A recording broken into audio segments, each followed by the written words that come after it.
சிவாஜி கிருஷ்ணமூர்த்தி என்கின்ற ஒரு அயோக்கியன், ஒரு ஆபாச பேச்சாளன் நேற்று நம் கட்சி பெண் நிர்வாகியை பார்த்து கேட்டிருக்கிறார், விஜய் ரொம்ப பிடிக்குமாமா, பழைய ஒரு வீட்டுக்கு போமா.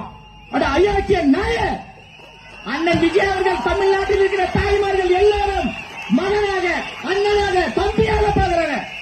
இது கொச்சையா பேசுறீங்க ஐயா. ஸ்டாலின் அவர்கள் பெண்களின் நலன் காக்கக்கூடிய ஆட்சின்றீங்களே, பெண்களை குறித்து தரக்குறைவாக உன் கட்சியை சார்ந்த சிவாஜி கிருஷ்ணமூர்த்தி என்கின்ற ஆபாச அயோக்கியன் பேசுறான். கைது செய்வதற்கு ஐயா ஸ்டாலின் அவர்களுக்கு துணிச்சல் இருக்கா?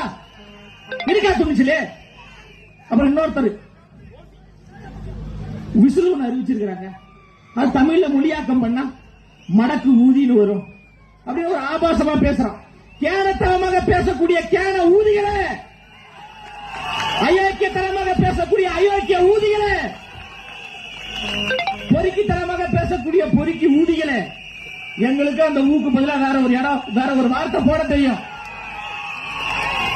எங்க தலைவர் எங்களை அமைதியாக, அன்பாக, கொள்கை கோட்பாடு வழியாக பயணிக்க வேண்டும் என்று சொல்றார்.